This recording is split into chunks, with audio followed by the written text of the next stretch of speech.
The test is in 4 parts: Part 1, Part 2, Part 3, and Part 4. Now look at Part 1. Part 1. You will hear a woman phoning about the shared house she is going to move into. First, you have some time to look at questions 1 to 7.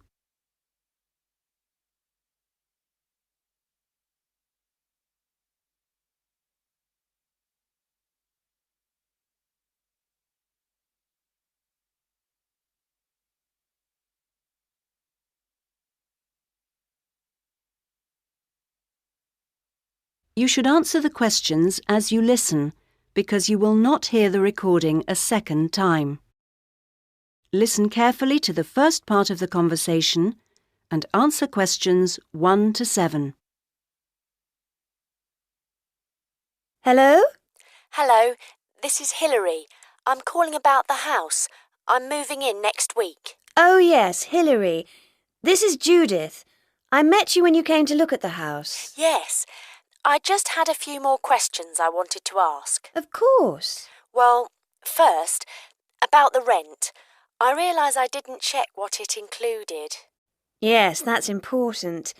It includes most things. We don't have to pay extra for heating, for example, just for the telephone, which is fair enough, I suppose. Local taxes are part of the rent, so that's not a worry. That's fine. Then I remember I should have sent my letter of reference to the landlord by now, but I haven't got his address. Yes, you should get that off right away. Address it to Mr. Crawley. He's at 14 King Street. Is that in Exford? Yes. And then you'll need to put the postcode, of course. It's AP12 7QT. Got that, thanks. I also realise I don't know exactly what the house has in the way of equipment. Is there a microwave, for example? There isn't. None of us feels the need. Oh, fine. I'm sure I can do without one too. What about a hairdryer? Maybe you should bring one, if you need one. I'll buy one, yes. And TV? Oh, yes. We've got 2, in fact. Was there anything else? I just wondered if there were any rules. Not really. We share the cleaning, things like that. We do have to be careful about loud music. Yes. So we've agreed that there shouldn't be any loud music after 9, and that we don't play music at all in the living room after 10. Up to 11 in your own room's okay, as long as it's not too noisy. That sounds good. And is there somewhere safe I can keep my bike? That's difficult. To be honest, lots do get stolen round here. We haven't got a garage, so we tend to park ours in the garden so that they're hidden from the street. OK. Now, I hope you like cooking. Yes, I do. Do you all have shared meals? Not very often, actually. But when the weather's good in the summer, we like to have a barbecue together, which we do each Wednesday. We tend to go out at weekends. Sounds fun. Before you hear the rest of the conversation, you have some time to look at questions 8 to 10.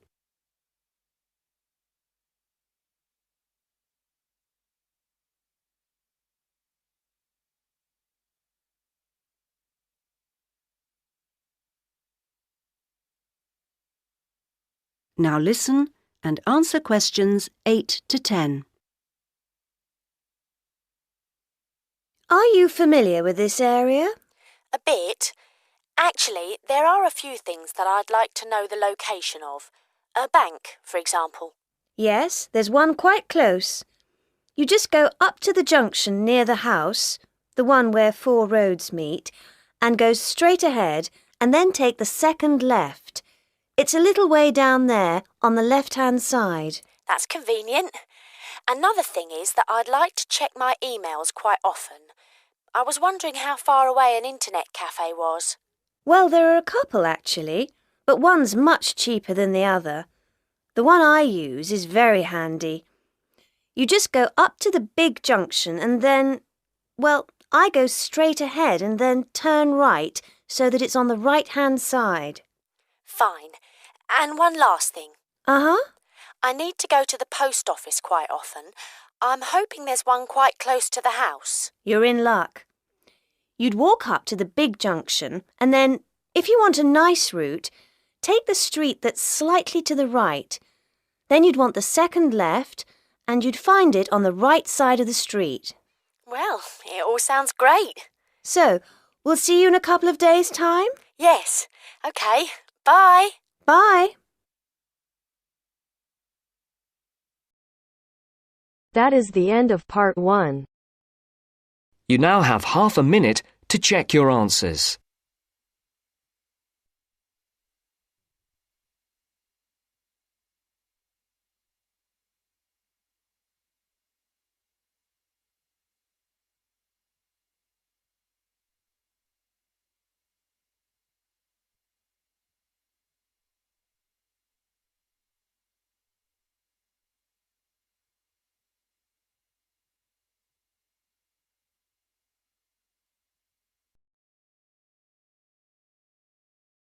Now turns to part 2. Part 2. You'll hear two teachers discussing a school trip. First, you have some time to look at questions 11 to 16.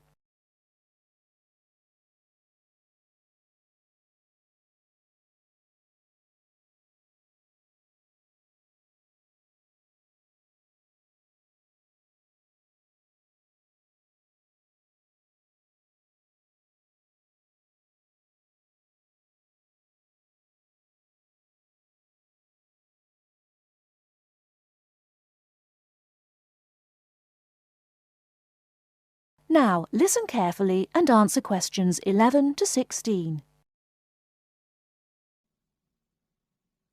Oh, there you are, Paul. Do you have a few minutes? Can we think about this year's school trip? Hi, Jean. Yes, of course. Have you got any ideas?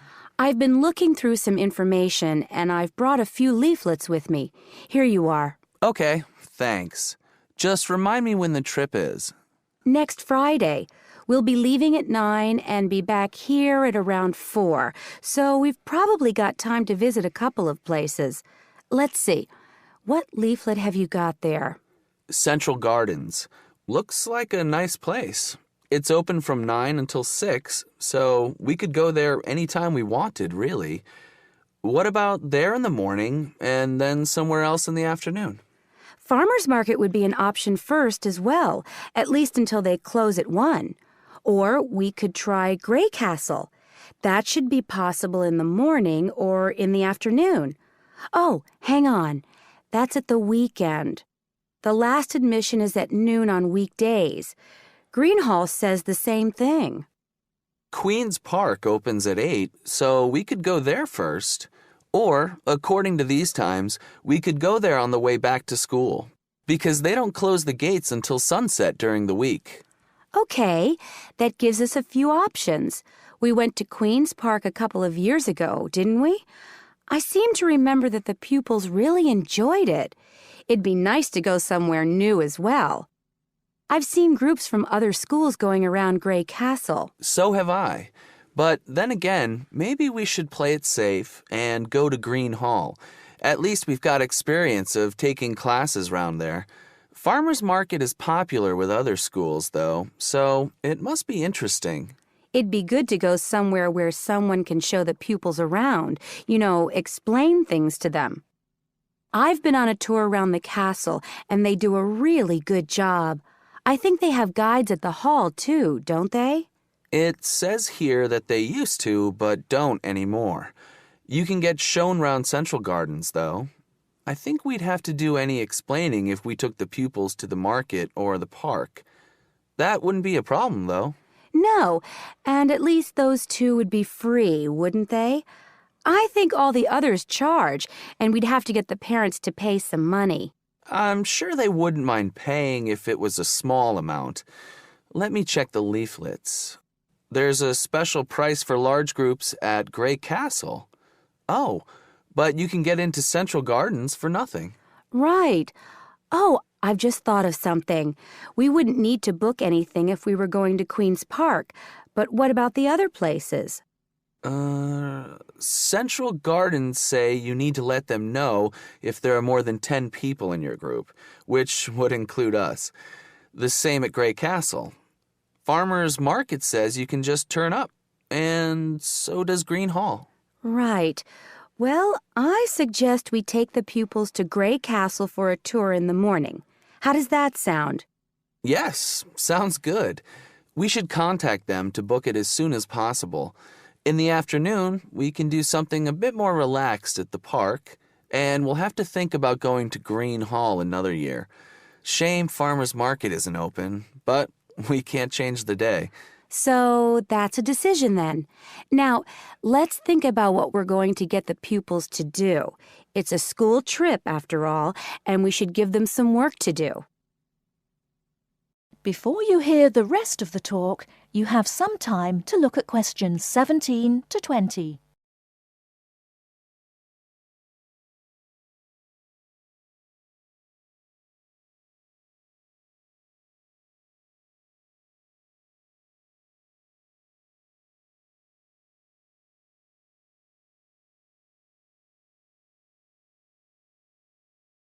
Now listen and answer questions 17 to 20. I think they should know something about the place before they go. That way they know what they're looking at, and they'll be able to write about it better when they get back. I'll put some information together to look at home and give them copies after the next lesson. Good idea. I'll write something for them to do as they're going round the place. We did a quiz last year, and that worked really well. I'll do the same kind of thing this time. Okay. Now, what about the travel arrangements? How are we getting there? What do you think? I remember one year Mrs. Jackson took her group by bus, and that was a complete nightmare. It's quite a long way, isn't it? We could hire a coach for the day, which is what we usually do, or there's the train. It's rush hour, though, isn't it? So it'll be really crowded. And it'll be more convenient for the rest of the day if we've got our own transport. Yes, we'll do that then. Anything else? Oh, we need to let the parents know what's happening.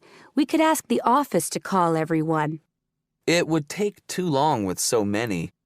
I know when we send a letter home, there are always a few pupils who lose it, but not all the parents have email yet, so I don't think we have any choice, really.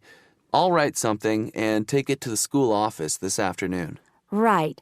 I'll go and tell the pupils the good news.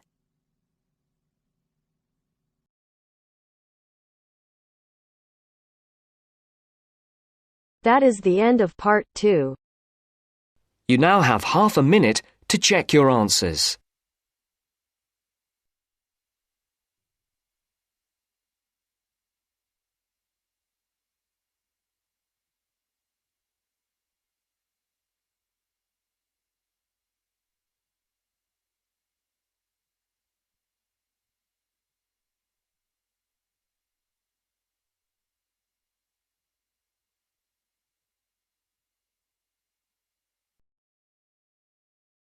Now turns to part 3.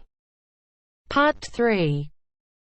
You will hear a discussion between a student, Aldo, and his supervisor, Dr. Hurst, about his research assignment.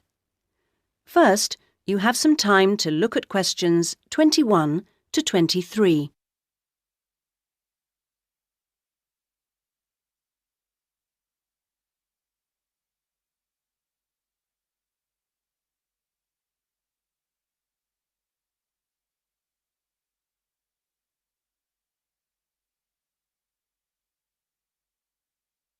Now listen to the first part of the conversation and answer questions 21 to 23. So, Aldo, how's it going so far with your assignment? Not too bad. You're looking at the community round here. That's right. How people perceive the community they are in. Have you made much progress?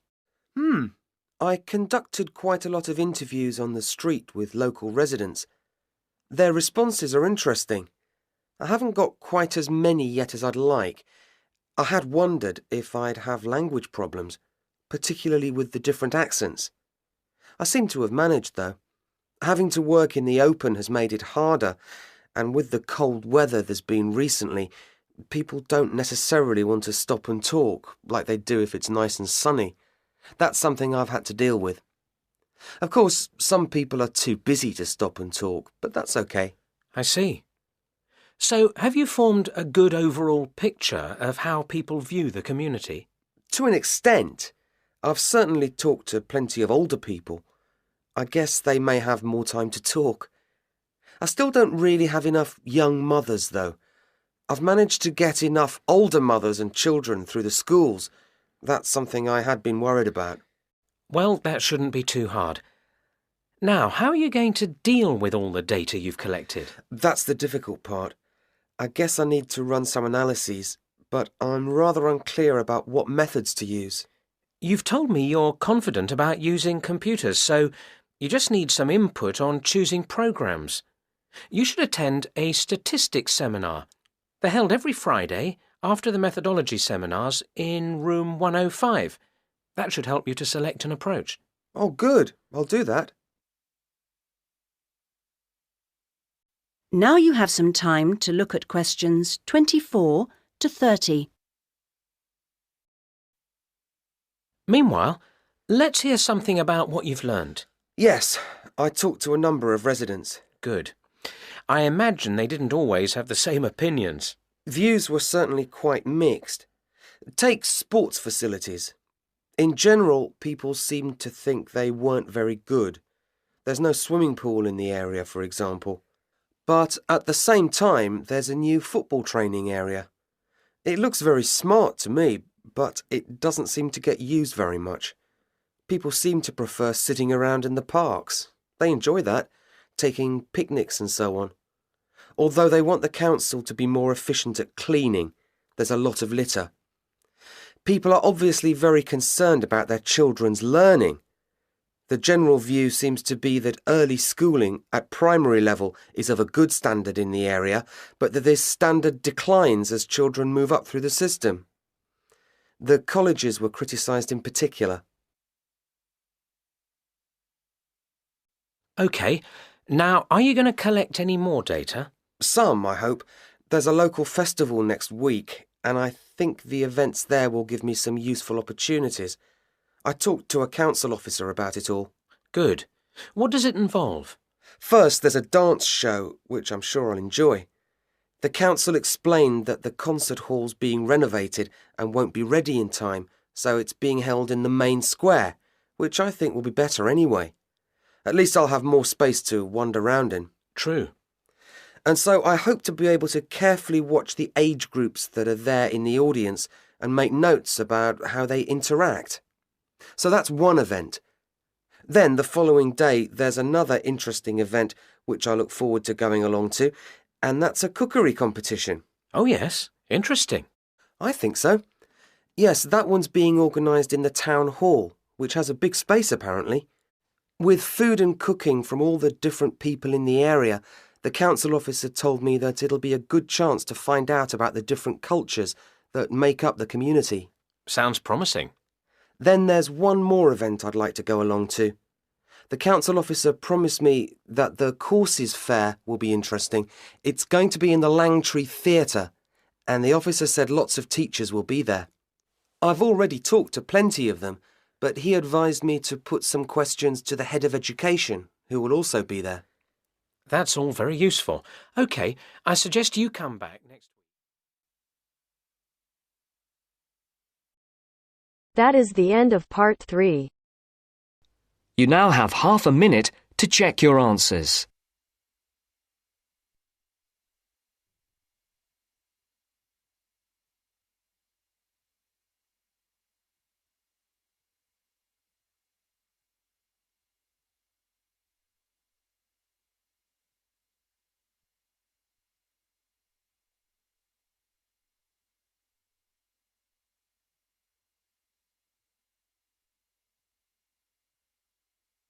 Now turns to part 4. Part 4. You will hear a historian giving a presentation about techniques to identify the origin of handwritten books from the Middle Ages. First, you have some time to look at questions 31 to 40.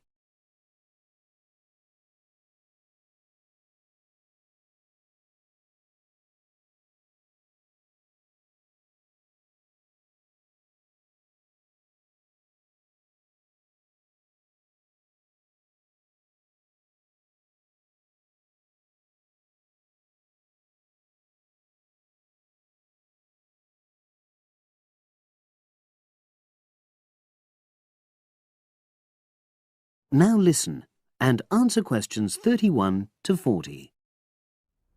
My presentation today is on how the science of genetics is being used to shed light on the origin of manuscripts, anything written by hand, produced in the medieval period, that is, the period between the 5th and 15th centuries AD.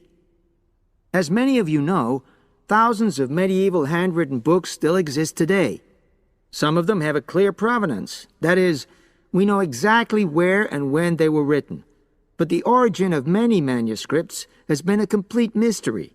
That is, until 2009, when geneticists started using DNA testing to shed light on their origins. But before looking at the new research, I need to explain something about the way the manuscripts were produced, particularly what they were written on. Virtually all were written on treated animal skins, and there were essentially two types. The first was parchment, which is made of sheepskin. It has the quality of being very white, but also being thin. It has a naturally greasy surface, which meant it was hard to erase writing from it.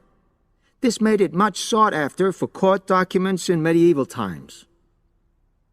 The second type is vellum, which is calfskin.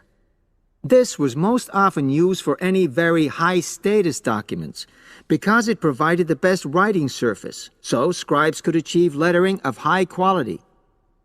So, once the animal hides had been chosen, they had to be prepared. Where the right materials were on hand, the skins were put into large barrels or vats of lime, where they were agitated or stirred frequently. But if lime wasn't available, then the hides were buried. Both these techniques were designed to cause the hair to slough off and the skins to become gelatinous and therefore more flexible. The next stage was to put the hides on stretcher frames and pull them very tight.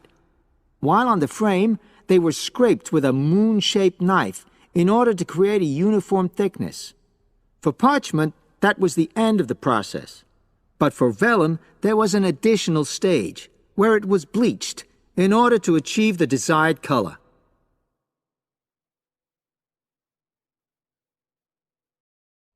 So, what does all this preparation mean for the quest to identify the origins of mystery manuscripts? Well, until recently, the only way historians and other academics were able to guess at origins was either through the analysis of the handwriting style or from the dialect in which the piece was written. But these techniques have proven unreliable for a number of reasons. It was thus decided to try to look at the problem from a different angle, to start from what is known, that is, the small number of manuscripts whose origins we do already know.